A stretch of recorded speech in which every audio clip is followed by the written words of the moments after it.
Bonjour les amis, bienvenue pour cette nouvelle vidéo. Aujourd'hui je vais vous parler de 5 jeux dont je n'ai pas eu le temps de vous parler parce que vous savez très bien que l'actualité ludique est très chargée.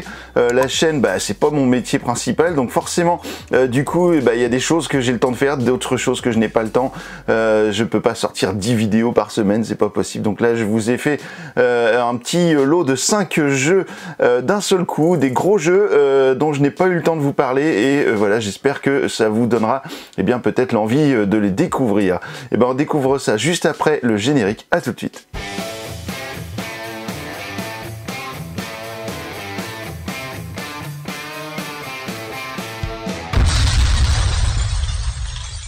Allez, on démarre par le premier jeu et ce jeu, ça s'appelle Skyrim. Skyrim, c'est le jeu d'aventure, donc The Elder Scrolls 5, le jeu de plateau du jeu vidéo bien connu. C'est édité chez Bethesda et distribué par Asmodée, en français. C'est pour 1 à 4 joueurs, pour 14 ans et plus, et pour des parties de 90 à 180 minutes.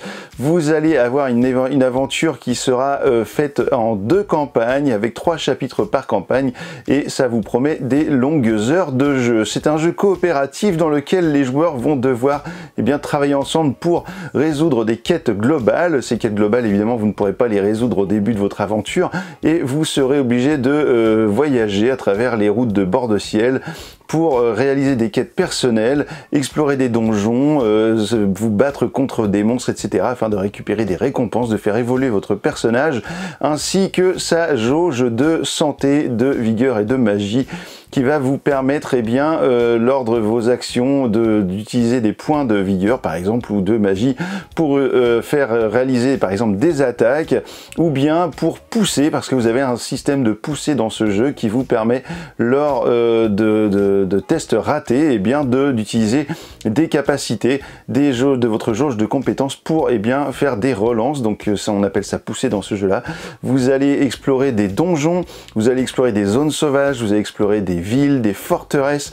Dans les forteresses, vous allez pouvoir aller au marché, vous allez pouvoir fabriquer des objets, acheter, vendre des objets, etc., des armes, des objets magiques peut-être, et vous allez également avoir donc des événements qui à chaque tour vont être tirés.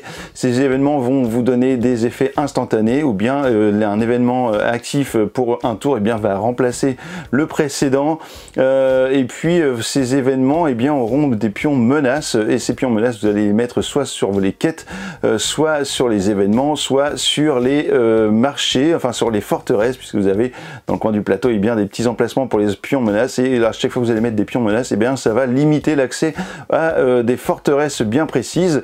Soit le marché sera fermé, soit vous allez devoir payer pour rentrer, soit vous n'aurez plus accès du tout. Vous allez pouvoir vous déplacer à chaque fois avant de faire une action, et ce déplacement, vous pourrez le faire à cheval pour aller un peu plus loin, ou bien d'une forteresse à une autre en payant un coût particulier.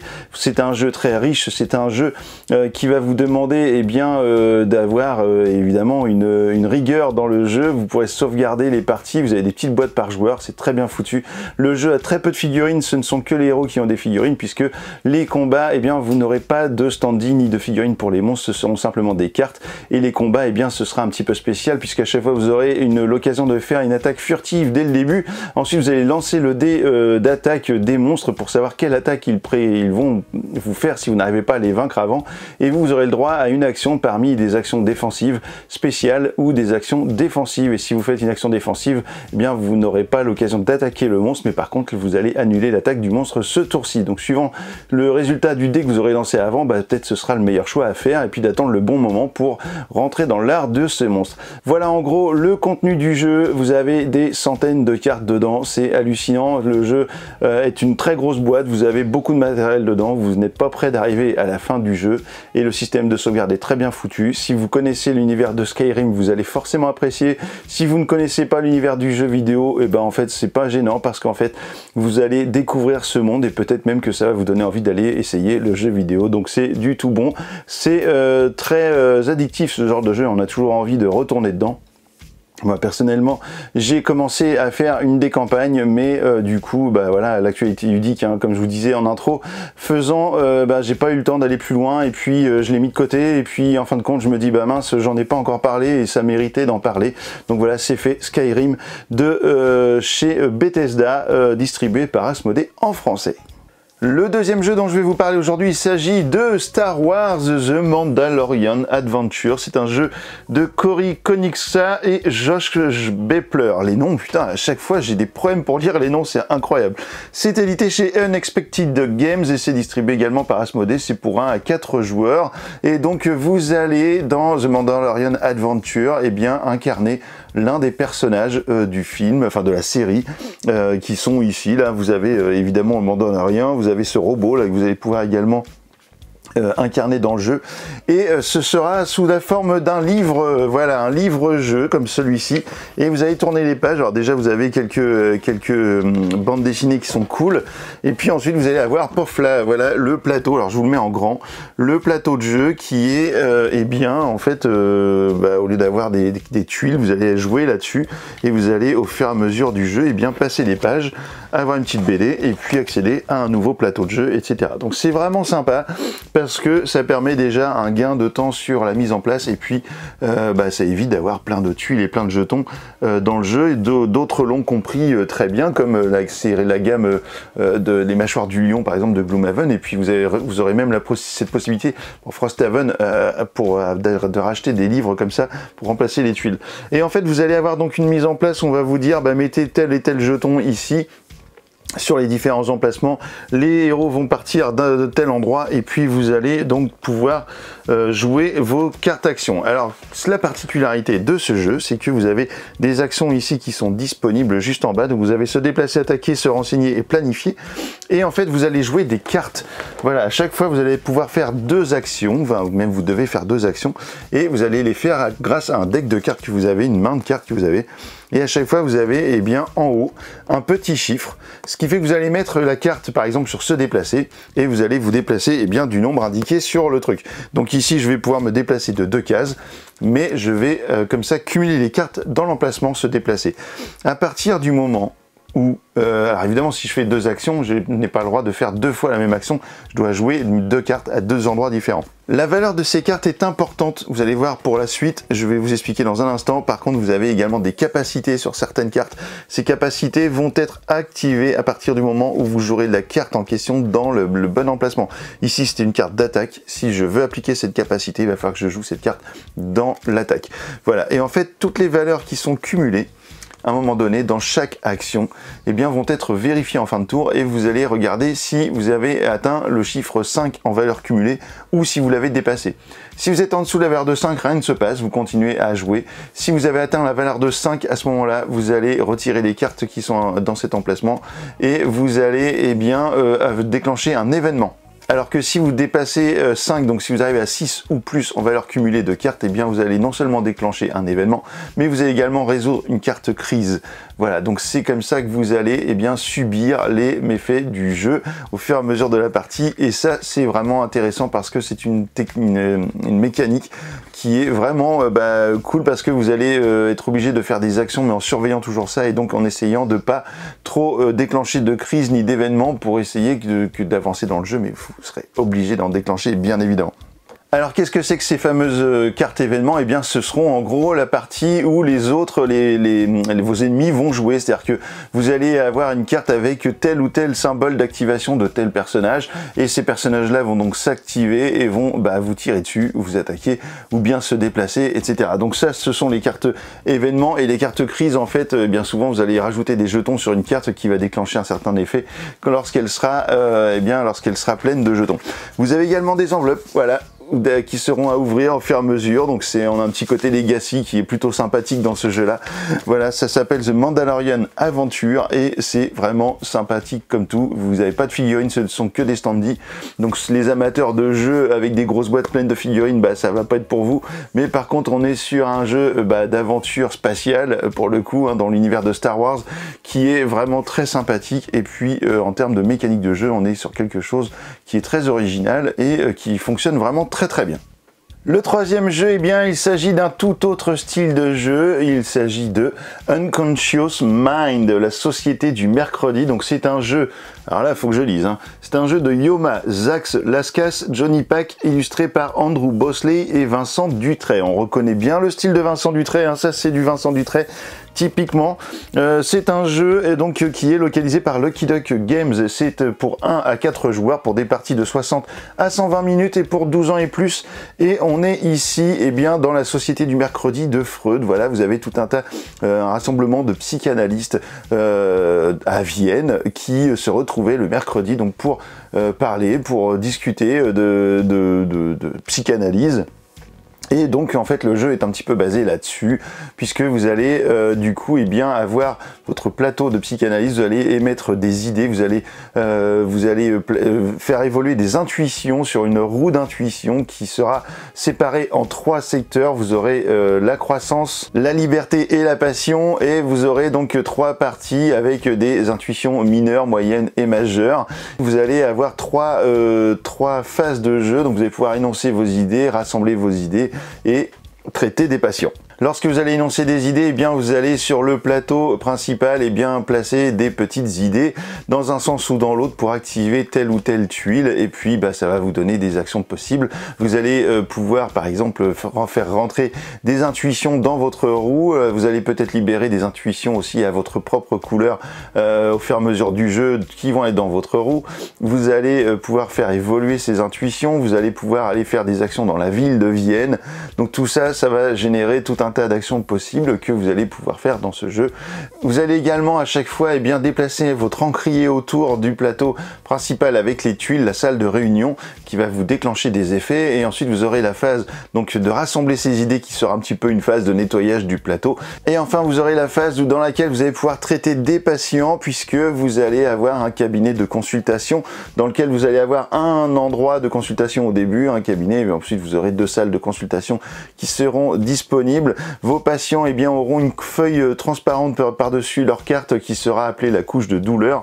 Vous aurez des points de thérapie qui seront indiqués dessus. Vous allez utiliser vos intuitions pour enlever au fur et à mesure ces points de thérapie et soigner donc ces fameux patients, et vous allez obtenir, tout cela va vous donner des points de victoire. Vous avez également une piste de réputation qui va vous donner des points de victoire, et vous allez donc à la fin de la partie pouvoir déclarer qui est le meilleur psychanalyste de la table de la société du mercredi. Et voilà, ça c'est Unconscious Mind. Donc c'est un jeu vraiment très particulier, avec une ambiance très particulière, un thème qui n'a jamais été vraiment abordé, avec un matériel absolument magnifique. Je vous assure que le matériel il est ouf dans ce jeu, et puis je vous conseille d'aller jeter un œil à ce jeu pour voir si ça peut vous plaire et tenter l'expérience de la société du mercredi. On continue avec un jeu dans la gamme de Maracaibo, puisqu'il s'agit des Pirates de Maracaibo. Donc c'est un jeu d'Alexander Pfister comme le Maracaibo d'origine, ainsi que Ryan Hendrickson et Ralph Biener. Et c'est illustré par Odysseas Stamoglu. Odysseas Stamoglu, c'est bien ça. C'est un jeu pour 1 à 4 joueurs pour 12 ans et plus pour 25 minutes par joueur environ, et c'est localisé par Super Meeple et distribué par Neoludis. Voilà, donc dans Pirates de Maracaibo, on va être sur un jeu, une mise en place totalement différente de Maracaibo, puisque vous allez avoir des cartes qui vont illustrer la mer, l'océan, et vous allez donc traverser cette mer avec votre navire. Vous allez au fur et à mesure de votre évolution activer des cartes qui vont vous permettre différents types d'actions. Notamment il y aura de l'exploration. Vous allez pouvoir piller des trésors sur des îles que vous allez peut-être même enterrer sur votre plateau de jeu repère. Et puis d'ailleurs ces trésors, ça va être très important de suivre bien ça, parce que plus il y aura de trésors sur une île, plus la valeur du trésor en lui-même sera chère en points de victoire, mais il va falloir essayer de gérer ça, parce que vous allez pouvoir donc aller piller, donc retirer des cubes pour faire descendre la valeur d'un trésor sur une île, parce que si vous voyez que vos adversaires cumulent beaucoup de trésors de tel type en fait sur leur plateau, etc., ça va forcément leur apporter beaucoup de points. Donc il va falloir essayer de gérer ça pour que ça vous rapporte et que ça rapporte pas trop aux autres. Vous allez également pouvoir faire des raids, vous allez pouvoir aussi envie faire de l'exploration. Et l'exploration, ça va être autour de ce plateau. Donc là, en fait, il est dentelé parce que vous allez avoir tous les jetons points de victoire qui vont venir autour et qui vont avancer. Et puis, en fait, vous avez une piste d'exploration ici. Donc tout le monde part d'ici et puis va prendre ici, alors avec des chemins différents, et puis il va faire évoluer son personnage pour arriver jusqu'au maximum de cette piste pour gagner un maximum de points de victoire. Vous avez également sur cette fameuse piste, sur ce fameux plateau, eh bien l'arrivée de la mer, en fait le bout, l'arrivée au port de Maracaibo, et vous allez donc eh bien arriver à un moment donné sur cette case que vous serez obligé de vous arrêter. Vous gagnerez eh bien ce qui est indiqué dessus et vous allez ensuite avoir votre tour d'après, ce sera forcément l'arrivée ici à Maracaibo, ce qui va déclencher la fin de la manche. À chaque fois, vous allez pouvoir vous déplacer jusqu'à 3 cases, donc jusqu'à 3 cartes, mais vous serez toujours obligé d'avancer au moins d'une colonne, donc vous allez toujours avancer comme ça vers Maracaibo, quoi qu'il arrive. Vous avez également, j'ai mis des petits trucs de côté, vous avez également votre tuile repère, comme je vous disais, avec les fameux trésors que vous allez pouvoir enterrer ici. Vous avez également votre navire, alors ça c'est vraiment très cool, ça c'est le navire qui vous appartient et vous allez eh bien débloquer des améliorations en mettant des petits cubes au fur et à mesure et vous allez donc apporter soit des actions immédiates, soit des revenus de fin de manche. Tout ce qui est en vert ici sont des revenus de fin de manche. Et après les rouges, ce sont des améliorations en fait par rapport au type d'action que vous allez faire. Donc par exemple, si vous faites ici une action d'exploration, vous allez avancer de plus une case si vous arrivez à déclencher ça. Sauf qu'ici, vous voyez que vous ne pourrez pas mettre n'importe où vos cubes, vous serez obligé d'en mettre au moins 2 ici, c'est indiqué là, dans cette zone-là, avant de pouvoir eh bien, aller dans cette zone. Et ensuite, une fois que vous aurez mis 8 cubes en tout ici, eh bien, vous pourrez passer à la suivante. Une fois que vous en aurez 12, vous pourrez aller à la fin du bateau. Voilà, donc on est vraiment sur un jeu très riche, très tendu. Vous allez avoir très stratégique également. Vous allez toujours surveiller ce que font les autres dans les Pirates des Maracaibo. C'est vraiment un excellent jeu. Donc je vous conseille très vivement d'essayer ce jeu-là. C'est pas compliqué en soi, ça va vite à expliquer. Et puis c'est des heures de régal. Voilà, donc les Pirates de Maracaibo. Si vous avez joué comme moi à Maracaibo, que vous avez détesté son livre de règles et que vous avez pas forcément trouvé les joueurs pour jouer à ce jeu qui était un petit peu complexe mais long à mettre en place, etc. Les Pirates de Maracaibo, eh bien ce sera parfait pour vous replonger dans l'univers. Le dernier jeu que je vais vous proposer dans ce top des jeux dont je ne vous ai jamais parlé encore, eh bien il s'agit d'un jeu très sombre, très dark, il s'agit de Pest. Pest, alors ici c'est une version en anglais, c'est pour ça qu'il manque un E ici, donc sinon en français bah, c'est Pest, P-E-S-T-E. C'est un jeu de Kai Stark Thomas Nielsen, illustré par Sarah Stanoeska et Daniel Kuna. C'est un jeu de chez Arcona Games, voilà, et ça en fait c'est un jeu que j'ai ramené d'Essen. Donc en octobre, donc vous voyez on est déjà en février, ça fait 4 mois, j'ai pas eu le temps d'en parler, voilà c'est comme ça, du coup bah, en fait je vais vous en parler là. Donc en fait dans ce jeu, eh bien, vous allez incarner des médecins et vous allez devoir vous balader autour de la capitale dans les régions qui sont sinistrées par l'épidémie de peste. Vous allez donc développer, reconstruire des bâtiments, etc. Vous allez récupérer des malades que vous allez essayer de guérir, et tout cela pour gagner des points de renommée. Ces fameux points de renommée vont décider qui est le gagnant à la fin de la partie. Donc en fait, vous avez une particularité dans ce jeu, c'est le plateau joueur qui est juste ici. Donc chaque joueur va avoir donc ce type de plateau.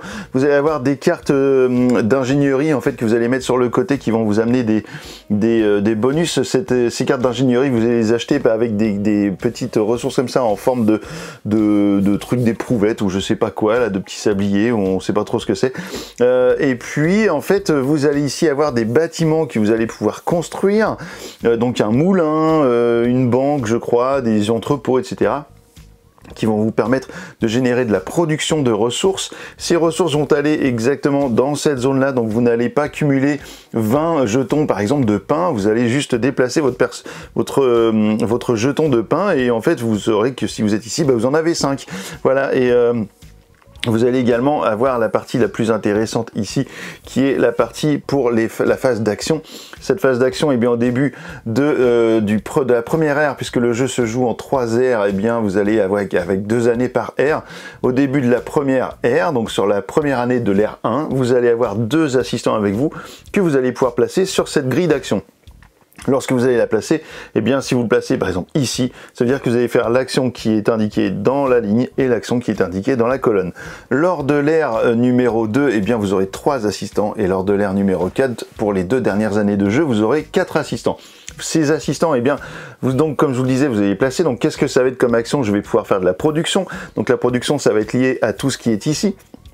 Vous allez pouvoir vous déplacer à travers les routes de la ville. Vous allez pouvoir construire ces fameux bâtiments. Vous allez également pouvoir construire des bâtiments dans la capitale. Vous allez pouvoir faire de la recherche avec ces fameuses ressources de petits trucs de laboratoire.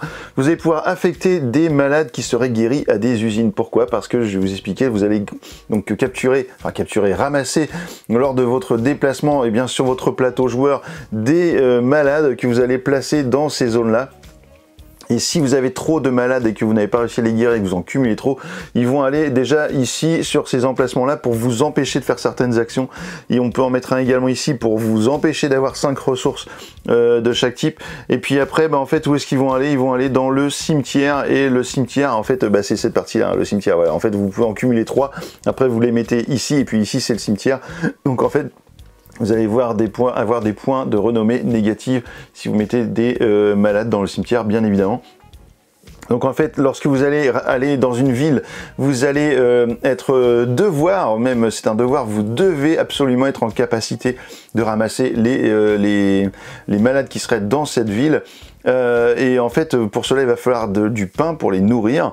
Et puis ensuite, ils vont aller dans ces petites zones-là. Et lorsque vous allez utiliser cette action ici qui sera guérir, vous allez utiliser des plantes pour les amener dans cette zone ici.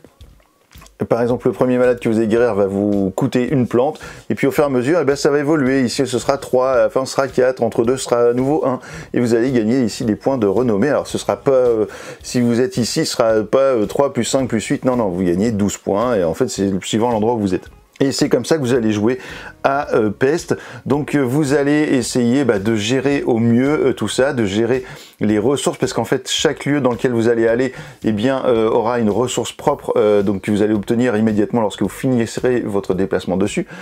Par contre, il y aura des lieux qui vont être détruits au fur et à mesure du jeu, et vous allez avoir des cartes d'épidémie et de faveur. Je sais plus si ça s'appelle épidémie, mais je crois que c'est ça, où en fait à chaque début d'ère, on va vous dire vous placez tel et tel nombre de malades dans tel type de ville, sur tel type de route, parce que vous avez des icônes à chaque fois, vous allez les placer dessus. Et en fait, vous allez également avoir des faveurs, donc celui qui aura le plus de machin, va gagner telle faveur, et à chaque fois ce sera sur la carte du dessous. Donc vous avez des petites flèches qui vous indiquent que telle ou telle personne autour de la table va gagner telle ou telle faveur, mais vous le saurez que quand vous allez retourner la carte suivante, le gain potentiel. Enfin voilà, donc du coup, on est sur un jeu très sombre, et c'est ce qui lui a valu quelques critiques par rapport à son plateau qui est peu lisible. Je crois qu'il y a une deuxième version du jeu qui a corrigé ce problème, mais en tout cas sur la version que j'ai, on est vraiment sur quelque chose de très très sombre, et du coup il y a des lignes, des routes en fait que l'on a du mal à voir, mais ça ne vous empêche pas non plus de jouer, hein. Faut pas non plus exagérer, mais voilà, ça reste que quand même, il faut avoir une bonne lumière quand même dans la pièce. Écoutez, nous en tout cas l'expérience qu'on a eue, c'est qu'on avait joué à 4 avec ce jeu, et qui nous a vraiment beaucoup plu. Par contre, la durée de la partie est très très longue. C'est vrai que ils disent combien là, 150 minutes, on est donc pas loin de 3 heures. Je crois qu'on a largement dépassé les 3 heures à 4, donc sur une première partie, hein, en même temps, hein, découverte des règles et tout, mais ça reste quand même un jeu qui est très très long et qui demande beaucoup de mise en place au fur et à mesure des aires, et ça c'est un peu pénible, le fait d'aller rajouter des malades en fait à tous les endroits. Il faut vraiment le faire d'une manière très rigoureuse pour pas nous en oublier, ni mettre 2 fois à des endroits, parce qu'on a vite fait de zapper un truc. Donc ça demande un peu un travail de manipulation qui est un peu exigeant et qui peut être un petit peu pénible.